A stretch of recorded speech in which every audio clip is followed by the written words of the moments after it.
अस्सलाम वालेकुम जी, आप देख रहे हैं वॉइस ऑफ सियालकोट और मैं हूं नदीम गोरी। सियालकोट में रोला पड़ गया, हर जगह पर हर कैंडिडेट यही कह रहा है भाई दांदी नहीं दांदला हो गया। लेकिन हमें वजह भी तो बताएं ना भाई, दांदला कैसे हो गया?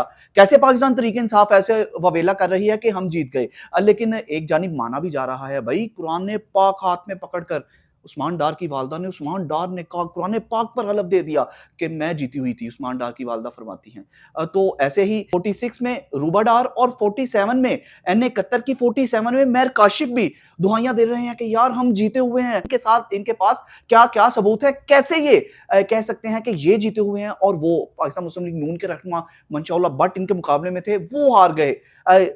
मेहर काशिफ मौजूद है, उनके साथ बाकायदा गुफ्तगू का आगाज। वालेकुम सलाम जी गोरी साहब। काशिफ भाई आप बताएं, मतलब सबकी तरह आप भी यही फरमा रहे हैं कि हम लोग जीते हुए थे, कैसे? हाँ जी, ये है गोरी साहब के हल्की अवाम ने 47 की अवाम ने, एन कत्तर की अवाम ने, पूरे सियालकोट ने 8 फरवरी को इमरान खां के साथ मोहब्बत का इज़हार किया है। इमरान खां के साथ उन्होंने मोहब्बत का इज़हार इस सेंस में किया है कि इस लोकल सियासत ना आगे इंटरनेशनल सियासत को भी ख़त्म कर दिया है जी। नवाज शरीफ की ना। सियालकोट में जो एन कत्तर का जो हमारा ग्रुप था, उसको इमरान खान के नुमाइंदों ने, इमरान खान के जानने वाले ने तमाम लोगों को, रेहाना डार साहिबा को भी, रूबा डार साहिबा को भी और मुझे भी बारी मैंडेट दे के कामयाब करवाया। ठीक है। उसके हमारे पास फॉर्म 45 रीजनल मौजूद हैं।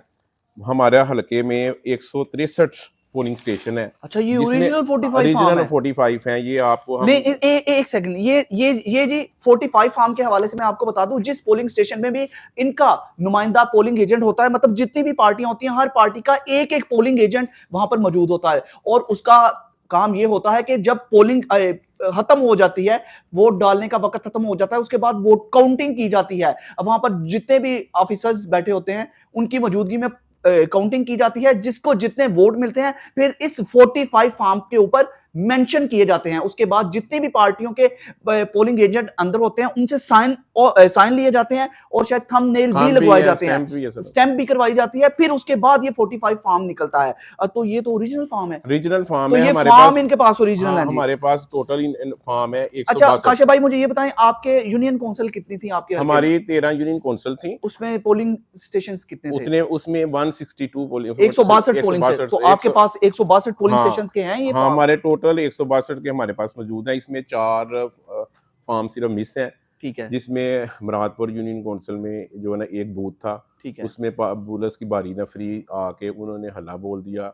हमारे जो उधर पोलिंग एजेंट्स थे, ठीक है। उनको उन्होंने उनके सामने सुजुकियां उठा के वो चल ले गए थे। अच्छा, लेकिन एक बात बताएं, ये जो पोलिंग मतलब आपका अगर पोलिंग एजेंट वहां पे है, उसने थंबनेल नहीं लगाया, उसने साइन नहीं किए, तो वो तो 45 फॉर्म माना ही नहीं माना जाएगा। नहीं जाएगा। उसने एप्लीकेशन भी दे दिया आरओ का, ये ठीक हमारा है। ये तरीकाकार हुआ था।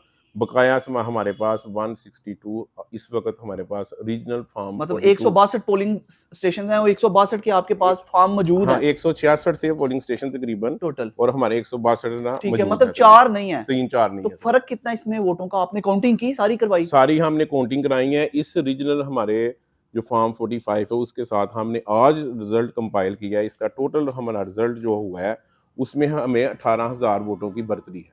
18,000 वोटों से आप जीत गए? 18,000 वोटों की बढ़तरी है, जो कि 9 फरवरी को 2:30 बजे हमें एक फार्म 47 जो हमें रिजल्ट अनाउंस किया गया, वो हमें भी नहीं बताया गया।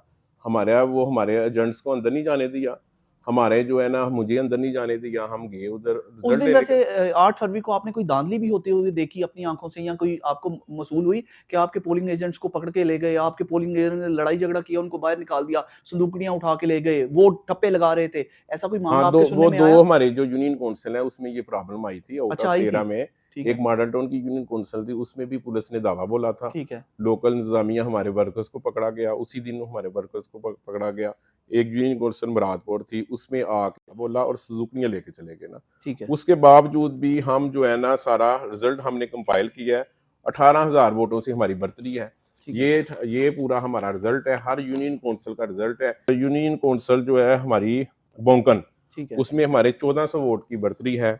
और यूनियन काउंसिल घोतपुर है, उसमें माशाल्लाह 2400 वोट की बढ़तरी है। इसी तरह यूनियन काउंसिल है हड़ड़ है, उसमें 1300 1400 की हमारी लीड है। इसी तरह हमारा पकागढ़ है, उसमें 1500-1600 की लीड है। इसने तकरीबन तमाम सूबाई हल्के की लीड बता सूबाई रहे हैं हमले ना, के बता रहे हल्के हैं ना, NA-47 की, नहीं, पीपी PP 47 की, 47 ठीक की है। तमाम यूनियन कौंसिल, एक यूनियन कौंसिल से मुस्लिम लीग नून का मतलब कोई हम यहाँ पे यूनियन हम कौंसिल ही नहीं आपके जीती। तवज्जुल से ये चैलेंज कर सकते हैं, अगर मंशा भट्ट साहब हमें कहीं पर भी दावत देते हैं या कोई भी मुस्लिम लीग नून का बंदा दावत देता है कि आए हमारे पास भी 45 फार्म ओरिजिनल हैं, तो हम उनके साथ भी प्रोग्राम करने के लिए तैयार हैं। अपने फिलहाल हरी ये असल असल 45 फार्म्स हैं, असल हैं, ओरिजिनल हालत में हैं, जो इनके पोलिंग एजेंट्स को मिले थे और इन्होंने जमा किए हुए हैं। तो ये तो हैं, लेकिन अगर मुस्लिम लीग नून भी चाहती है कि उनके पास अगर है तो हम उसके लिए भी आवाज उठाने के लिए तैयार हैं, लेकिन ये असल इनके पास भी हैं। तो काशी भाई, इसका क्या लाएमल बनाया आपने? इसका लाएमल है जो हमारा 9 फरवरी को डाका पड़ा है सियालकोट में, इन डाकुओं ने हमारा रिजल्ट चोरी किया है, उसकी तहफ़्फ़ुज़ के लिए अपने लोगों के, अपने जो इमरान खान के चाहने वाले सपोर्टर हैं, वोटर हैं, उनके तहफ़्फ़ुज़ के लिए हम हर फोरम में जाएंगे। मैं आज हाई कोर्ट में मैंने रिट भी कर दी है इसको फॉर्म 47 को रोकने के लिए। ECPB में जाए, इलेक्शन कमीशन में जाए, हर जो फोरम है हम उसको जाएंगे इंशाल्लाह ताला। हमारे कारकुन, मेरे जो 47 के हमारे सपोर्टर हैं, जिन्होंने हमारे साथ इतना तायावन किया है, इमरान खान के चाहने वाले हैं, इमरान खान को उन्होंने वोट दिया, हमें वोट दिया है, बल्कि NA-71 के जितने भी हमारी माँ रेहाना डार साहिबा हैं, रूबा डार हैं, उनको जो है ना, जिन्होंने लोगों ने जो है ना वोट दिए हैं, मेरा उनसे वादा है, ठीक है, आखिरी हद तक, आखिरी ज़िंदगी के आखिरी लम्हे तक इंशाल्लाह ताला उनके वोट का तहफ़्फ़ुज़ होगा। हम उनकी जो है ना वो इस कोशिश को, मेहनत को रायगा नहीं जाएंगे। हम हाई कोर्ट में भी जाएंगे, सुप्रीम कोर्ट तक भी जाना पड़ा तो हम जाएंगे, हम इनका पीछा करेंगे और अपना हक, ये लोगों का हक वापस लेके देंगे। सियालकोट की अवाम ने 35 साल बाद अपनी जो है ना वो अपनी जुर्रत का, अपने मज़ारा खां साहब की मोहब्बत का किया है। ये साबित कर दिया था कि 2018 में भी हम जीते हुए थे, इन्होंने इतना धांधली करके हमारे इलेक्शन हराया, और 2024 में जो 8 फरवरी को इलेक्शन हुए हैं उसमें भी हम तीनों जीते हुए हैं, बल्कि पूरा ज़िला सियालकोट जीता है। इसमें धांधला किया गया, इसमें डाका मारा गया, इसमें हमारा जो 2-2.5 लाख वोट था, जितना भी हमारा बना था, उसमें 1,30,40 हज़ार वोट को इन्होंने NA में और 1,30,000 वोट को PP में, इन्होंने जो वोट में डाका डाला है सियालकोट के डाकुओं ने, इंशाल्लाह ताला इसका हम लेके, रिजल्ट लेके, बदला लेके इंशाल्लाह ताला वो हम अवाम को देंगे इंशाल्लाह ताला। अच्छा काशा भाई, आप कितने पूरी उम्मीद हैं कि आपको इंसाफ मिल सकता है? मैं सबसे पहले अल्लाह ताला पे वो यकीन रखता हूँ कि हमें इंसाफ मिलेगा। हमारी दुआएं, माओं की दुआओं और सारे हलके की अवाम की दुआएं हैं, इंशाल्लाह ताला हमें बहुत यकीन है।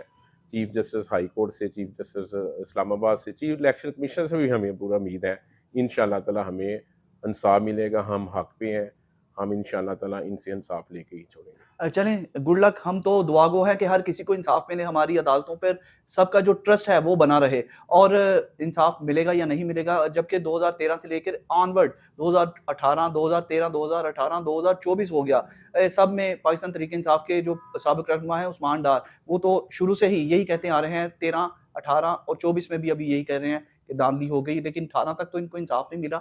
अब देखें, मेहर काशी साहब भी विक्टिम हैं, क्या इनको अब इंसाफ मिलेगा या नहीं मिलेगा, ये तो वक्त ही बताएगा। फिलहाल इस स्टोरी से अपने भाई नदीम गौरी को इजाजत दीजिए, अपना बहुत सा ख्याल रखिएगा और हमें दुआओं में याद रखिएगा। अल्लाह हाफिज। पाकिस्तान जिंदाबाद।